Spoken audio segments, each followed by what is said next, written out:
Thanks for being here. I'm Stephen Romo in for Joe and Savannah today. And we start this Monday morning with the scorching heat wave that's breaking temperature records in the Northeast and the Mid-Atlantic region. Tens of millions of people are waking up under heat alerts as new records are possible in 15 more states today across the plains and the Southeast. Some heat indices could reach up to 110 degrees. While in Iowa, the governor there issuing a disaster declaration for 21 counties after a levee broke, submerging one town and prompting evacuations. Some scientists say climate change is driving these extreme weather events. And our team is tracking that extreme heat. NBC News meteorologist Michelle Grossman standing by with the forecast. But we start with NBC News correspondent Aaron McLaughlin, who is on the ground in a steamy New York City. Hey there, it was an absolutely scorching weekend here in New York City and beyond. Out in Philadelphia, it was 98 degrees, beating a record from 1888 in Washington, D.C. It reached 100 degrees in June for the first time in over a decade. And then out in the Midwest, there was some severe flooding in Iowa, in Rock Valley. Disaster declared there for 21 counties after a levee broke, forcing evacuations. In Arizona, a woman died in Tucson in a monsoon. And then in South Dakota, another death. 4 river levels broken there as well. And then you had tornado warnings over the weekend from Massachusetts to New York. Now, scientists are pointing to climate change. They say that this extreme heat is directly linked to climate change. So this looks like this whole situation could get nothing but worse. Back to you. More bad news there, Aaron. Thank you. And for more on that record heat and some possible severe thunderstorms looming in the Midwest, let's get a look at your morning news now weather. Meteorologist Michelle Grossman joins us now. Good morning, Michelle. Good morning, Stephen. So good to see you. And yeah, we're going to see summer storms. We're going to see the summer heat continuing. The good news is we're seeing a reprieve in the Northeast, also the Mid-Atlantic. So hot the past couple of days. Today, much, much better. We have another break tomorrow, and then we kind of turn up the heat in the Mid-Atlantic once again on Wednesday before we start to go back down. But we do have heat across the country. 48 million people impacted by heat alerts. We have heat advisories. That's where you see the orange. We have heat watches. We have heat warnings. And we're going to see temperatures into the triple digits. We're going to see heat indices 105 to 110 in some spots. From the plains down to the southeast, the numbers will be high as we go throughout today. Also tomorrow, we're going to hold on to that heat as we go throughout most of this week. So excessive heat once again. Sioux Falls today 94, but notice the number next to it. Once you factor in the humidity, it will feel like 105. It's going to feel like 104 in Wichita, feeling like 105 in Dallas. 110 is what you will feel like in Little Rock. And we're looking at temperatures into the 90s in Birmingham, Raleigh, Brunswick, Tampa, but triple digits is what it's going to feel like once you factor in that humidity. So be careful today. You want to hydrate, stay indoors if you can, if you have air conditioning. If you need to work outdoors, try to find some shade and certainly drink lots of water as you go throughout the day. Then tomorrow, we're going to see those numbers into the 90s once again. Could see 100 degrees in some spots. But again, when you factor in that humidity, it will feel like 105 to 110 in spots. Oklahoma City, 106 will be the heat index tomorrow. We're looking at 96 as a heat index in Atlanta, 111 in Tallahassee, and 91 degrees in Tampa. But the heat index will be 103. We're going to be sweating in the south as we go throughout Wednesday, Thursday, and Friday. Look at Dallas. Triple digits for Wednesday, Thursday, and Friday. That's without the heat index. And Jacksonville, you're going to be hot too, into the mid-90s, 95 by Thursday, 94 on Friday. So that is the big story as we go throughout the day. Also looking at the chance for severe storms in the upper Midwest. We're looking at the chance for really strong winds over 75 miles per hour. Could see some really large hail as well. Cooler highs, as I mentioned, in New England, also parts of the Northeast. But notice in New England, you see a little green there. Also upstate New York, that's where we could see some showers, some storms, some showers falling in parts of the southeast into Florida as well, especially southern Florida. Could see some heavier showers there. Monsoon storms in the southwest, the Four Corners, and we're looking at sunshine in the Pacific Northwest. Temperatures not bad there, but we're going to be heating up in California once again. Summer storms, we're looking at that frontal system crossing the northern plains. That's going to spark the chance of some severe weather as we go throughout the afternoon into the late overnight hours. Storms ramping up later on tonight. We can see some really strong winds, some hail. So we're going to watch this very closely as we go throughout this Monday. Models indicating that we could see winds gusting over 75 miles per hour. Then tomorrow, that widespread risk from Nebraska all the way to Michigan, damaging winds once again, some large hail, and also the chance of a few tornadoes. Could see a couple tornadoes today as well. As you can see in parts of the northern plains, we're looking at lightning this morning, also seeing that heavy rain where you see those darker colors. This is going to ramp up as we go throughout the afternoon hours into the overnight hours as we kind of add in that daytime heating. And we're also seeing some hail and also some lightning and thunder in portions of Iowa as we go throughout the later part of today. 21 million people at risk for damaging winds 2 inches or larger. Could see some winds gusting up to 75 miles per hour. A few tornadoes are possible as well, especially where you see the yellow, Fargo to Minneapolis, Des Moines, Madison, also Omaha. Then tomorrow we'll kind of see it shift a little bit to the east. So now we're talking about Des Moines, once again, Kirksville, also Chicago into Peoria. So it's the Great Lakes into the Midwest. 20 million people at risk with winds gusting up to 60 miles per hour, damaging hail, an inch or larger. Also a few tornadoes are possible. Could see some heavy rain too. We're concerned about flooding rains tomorrow, especially where you see those oranges, the reds, yellows, Chicago. You could see some flooding rains tomorrow, also north of Indianapolis. But anywhere where you see this rain falling, the green, also you could see some really heavy rainfall over the next couple of days. Stephen? All right, a lot going on. Michelle, thanks for that very thorough update. We appreciate it. All right, and turning now to former President Donald Trump's legal battles, which continue now in Florida as a 3-day marathon of hearings for the federal classified documents case moves forward. Court is set to resume this morning to deal with several outstanding motions submitted by Trump's legal team. At least 2 of these motions are asking to have special counsel Jack Smith removed and ultimately dismissing the case. The trial, which was initially set to begin last month, has been plagued with delays and is now postponed indefinitely. Trump faces several charges in this case, accusing him of illegally holding top-secret files at his Mar-a-Lago property and obstructing the FBI's efforts to have those files returned. The former president has denied any wrongdoing. NBC News legal analyst Danny Ceballos joins me now with more on this. So, Danny, let's recap how we left all of this on Friday, which seems like a long time ago now. Judge Cannon holding that 4-hour hearing to talk about whether Jack Smith should have even been appointed, if that was constitutional at all. Remind us of what happened and what we're looking ahead to now. So we have 3 different motions, essentially. On Friday, the argument was that the appointment of Jack Smith was unconstitutional. This is an argument that has been tried before. It is a long-shot argument. But, Stephen, as a defense attorney, a lot of your arguments are long-shot arguments. You make them, you know you're probably going to lose at the trial court, and you hope maybe on appeal, if things go bad, that you might have some issue that could result in a new trial or an overturning of a conviction. But again, this is a long shot, but you got to try what you're going to try. What's interesting to me is just how much briefing and how much evidence Judge Cannon has taken on this issue. Even at the end of the hearing, she asked for additional briefing on the issue. I get it. Judges want to get all the information they can get, but there's got to be a point where you say, I've got enough. I can make a decision. Yeah, that was a long hearing already. And so today the judge is set to hear the arguments about these 2 motions, one from the defense funding Smith's position to begin with, and the other one from the prosecution about a potential gag order for Trump in this case. How do you see these playing out today? Yeah, in the federal system, it's not exactly called a gag order. It's really just a motion to modify conditions of release, really affecting the bail issue. And so what the government's saying is that because the law requires or focuses on the threat to the public, that the conditions of release should be modified to order Trump to not speak about things like he did with the FBI search warrant application or the documents, which contain some boilerplate language that, hey, by the way, FBI agents carry firearms and, you know, they're authorized to use deadly force. The problem is that Trump turned that into they're trying to kill me. And here's the thing with gag orders of all kinds. On each side, there's an argument. There's a concern.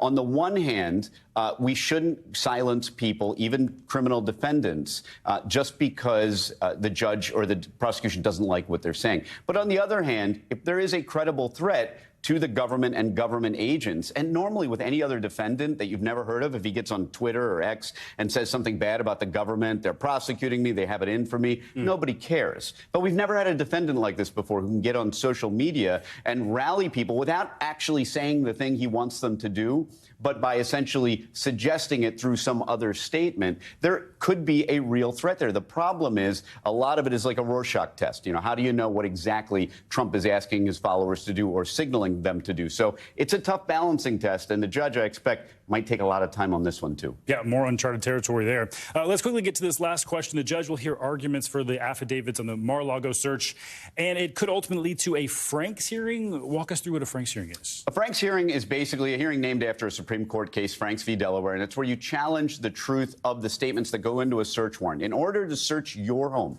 the government has to go to a judge, a magistrate, and give them an affidavit and say, this is all the stuff that we believe makes up probable cause, because probable cause is the magic language that you need to make your search warrant constitutional. So the judge hears this stuff. It's ex parte. It means it's one-sided. Obviously, the defense is not there in the room. So the judge decides, OK, well, the FBI agent says we've got these communications, all this stuff shows probable cause. The defense, after the fact, after the search warrant's been executed, can challenge that in a hearing and say, hey, the information that this agent gave the judge was false, and therefore the entire search warrant's no good, and therefore all the evidence obtained should be thrown out. It's, again, another long shot, but if successful, wow, it could throw out a large swath of evidence. Throwing stuff against the wall and seeing what sticks, it sounds like. It's our job. That's all we do. Danny Savalos, thanks so much. All right, now to more Decision 2024 with just 3 days to go until the first presidential debate. Preparations and anticipation ramping up ahead of that big night. President Biden and former President Trump will debate Thursday night in Atlanta for 90 minutes without a live audience present. For more on what we can expect, we're joined by NBC News White House correspondent Ali Rafa and NBC News correspondent Vaughn Hilliard. Good morning to you both. And Vaughn, let's start with you and the Trump campaign. We're less than a month away now until the Republican National Convention kicks off in Milwaukee. What do we know about former President Trump's search for a running mate? Where do things stand right now? Look at the timeline that we're looking at, Steve. We're looking at July 15th, which is just 3 weeks from today. That is the beginning of the Republican National Convention, where Donald Trump's name will formally be put into nomination, as well as his running mate's name. And so we should expect over the next 21 days to get a name. And the question is who? Just this weekend, he held the campaign rally on Saturday in Philadelphia, Pennsylvania. And before going to that rally, he stopped at a restaurant where our colleagues Dasha Burns and Jake Traylor were, and they shouted a question to him about whether he had determined who his VP running mate this go-around is going to be. Of course, Mike Pence, who was his vice president back 4 years ago, they ended on not great terms after January 6th. Mike Pence went forward with the counting of electoral votes, and that is what led Donald Trump to look for a new VP mate. And when asked that question by our colleagues whether he had come up with his decision, he said, in my head,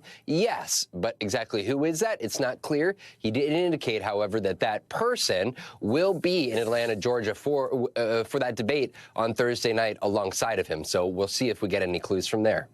Well, it'd be good to have some answers. The speculation on that has been going for what seems like forever now. And Ali, let's bring you in here now on how President Biden is preparing for this week's debate. What do we know about his strategy going into Thursday?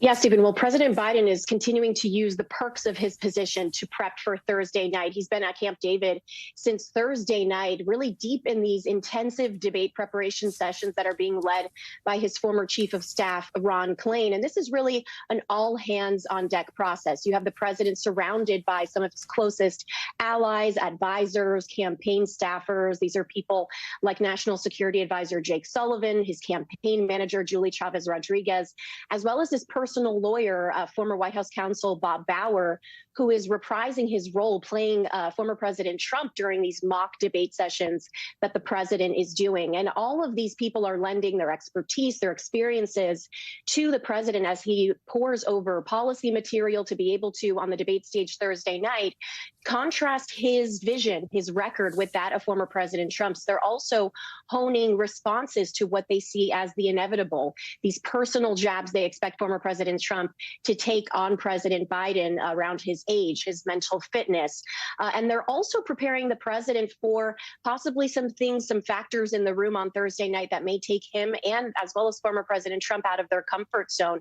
We know that this debate on Thursday night is going to enact some strict speaking limitations. There's also going to be a ban on speaking with their staffers during breaks as well as notes. And there, of course, will not be any audience in the room on Thursday night, Stephen. Yes, and I'm excited to see how the muting the microphones will actually play out on Thursday, Ali. And Ali, on that front, I wanted to ask you about this recent Fox News poll showing President Biden with a 2-point lead over Mr. Trump, falling within the margin of error there. It's expected the president is going to have this tactic as part of his strategy to bring up Trump's felony convictions during the debate. That's expected to happen. What more can you tell us about that tactic? Yeah, and we heard more about that from Biden campaign co-chair Mitch Landrieu, who was on Meet the Press yesterday. And he hinted that the president would seize on Thursday night on that felony conviction in former President Trump's hush money trial last month in New York City, saying that the president would talk about that and really call attention to the fact that now the former president is a, quote, twice impeached felony criminal. And this follows this pattern the Biden team has taken in recent weeks to really seize and lean in on that conviction after, remember, for months, the president avoided talking about the former president's legal woes. And some Democrats criticized him for that decision. Now the Biden team leaning into that. They have a new ad out talking about this felony conviction. And they say that that's really just the beginning, that they're planning to continue to keep that in the spotlight to really draw a contrast between these two men leading into November, guys. And Vaughn, how about on the former president's side? How's Trump preparing for the debate? It's not exactly clear, if I may, Steve. It's not what President Biden is doing. He has not gone to an isolated area and is not apparently, according to at least campaign advisors, doing mock debates. You know, he did do this 4 years ago, and Chris Christie, who was then an ally of his before the 2020 presidential debate, stood in as Joe Biden. But we're told that is not happening this go around. Instead, his campaign advisors tell us that he is going on the campaign trail and doing fundraisers and talking to right-wing press as a means of debate prep. And so we saw him there in Philadelphia. He had a fundraiser in Cleveland, Ohio the other night as well. And so it is not clear exactly over the days ahead what his plans will look like and whether, you know, privately and behind the scenes that'll be a little bit more formal. But at least his campaign is telling the public at large through the press that they are making a little bit more informal preps and not doing it like Joe Biden is doing it this time around. Steve? I guess not really much of a surprise there. It was surprising to hear about Christie being such an ally just 4 years ago. Wow, so much changes so fast. Yes. Vaughn Hilliard, Ali Rafa, thanks so much.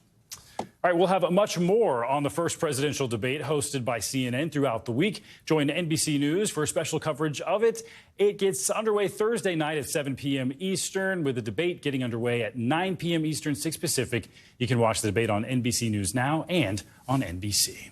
Well, we might be learning much more than just policy positions of both President Trump and former President Trump and President Biden ahead of their debate on Thursday. Trump has announced, as we heard, that he knows who his vice president pick will be, though he's not yet sharing that, and just yet anyway. NBC News chief White House correspondent Peter Alexander sat down with Republican South Dakota Governor Kristi Noem to discuss who could be the best person for that job.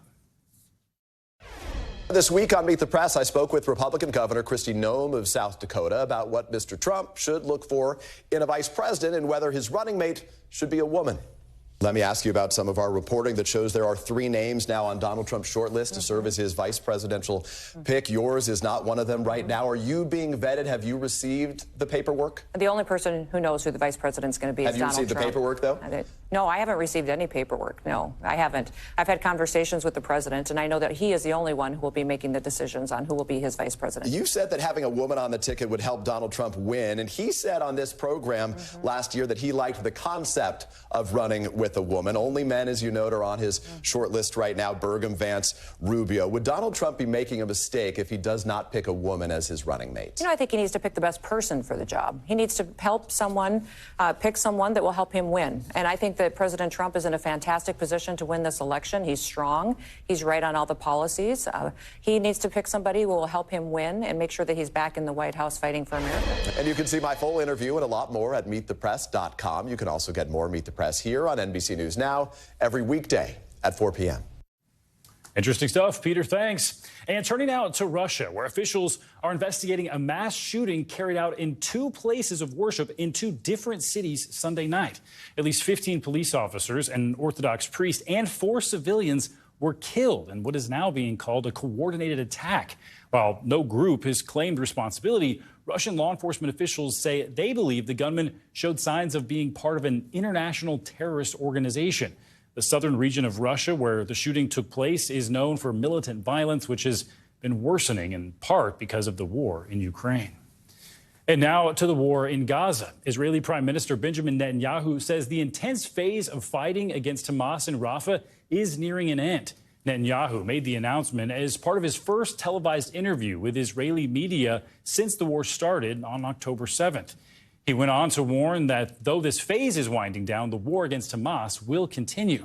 Now, this comes as Netanyahu once again doubled down on his accusations that the U.S. is withholding weapon shipments. The U.S. denying those accusations last week. The growing tension between the two allies is now the backdrop of Netanyahu's highly anticipated address to Congress, which is coming up next month. NBC News international correspondent Matt Bradley is in Tel Aviv with the latest on this. Matt, good morning to you. So let's start with that Netanyahu interview. The prime minister said he's only ready to make a partial deal with Hamas to bring some of those hostages home. How is that being received by the families of those hostages, and where does that leave the ceasefire talks? Yeah, good morning, Stephen. So the situation, as we're hearing from Benjamin Netanyahu, he will make these kinds of announcements that he's willing to make a deal, but a partial deal. And he's still hewing to the same principles, the same platform that he has from the beginning, which is that there will be no deal unless it allows for the total destruction of Hamas. Now, that's not the kind of thing that Hamas is going to sign up for, obviously. That would mean their destruction. And Hamas has always been saying that they also have their own maximalist position, which is that they want to see Israel's offensive in the Gaza Strip stop for good, and the Israeli military to withdraw completely. So while we are seeing some little bit of daylight when it comes to comments like this, it really doesn't mean much. It really is just a return to the previous positions that we've been hearing about for months. Now, Netanyahu's comments were slammed by Hamas, as they have in the past, but also we heard from the families, the forum of families who represent those families, who have members who are still hostages in the Gaza Strip. There's thought to be somewhere between 50 and 80 people who are still alive in Gaza. They slammed Netanyahu's comments and said that he needs to make a deal. Stephen? Well, all this comes, Matt, as Israel's Minister of Defense arrived in Washington, going to meet with Defense Secretary Lloyd Austin and Secretary of State Blinken coming up on Sunday. What do we expect to see from these meetings? What is the goal here?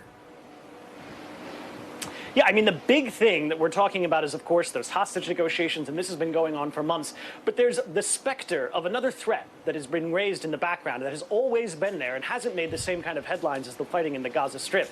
And that is the conflict on Israel's northern border with Lebanon.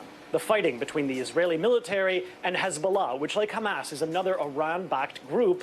They have been pelting northern Israel with really sophisticated weapons, rockets, some of them targeted, some of them really showing a level of sophistication. And this whole militia group has a level of organization that really puts Hamas to shame, which is why we hear from the United States and from other observers saying that if there were to be a full-on war that would break out between the Israelis and Hezbollah, it would be much more dangerous. Hezbollah is much more powerful than even Hamas. And that is something you're going to be hearing about when it comes to Yoav Gallant's meetings. When we heard about Benjamin Netanyahu's friction with the Biden administration, a lot of that has to do with very heavy weaponry. There was one consignment of weapons that was indeed held up, and that the White House admitted that it had held up because of worries that it could be used in densely populated areas in Rafah in the Gaza Strip.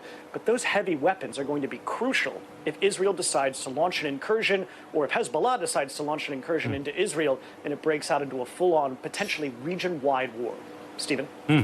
Worrisome to hear, to say the least. All right, Matt Bradley, thank you. Thanks for watching. Stay updated about breaking news and top stories on the NBC News app or follow us on social media.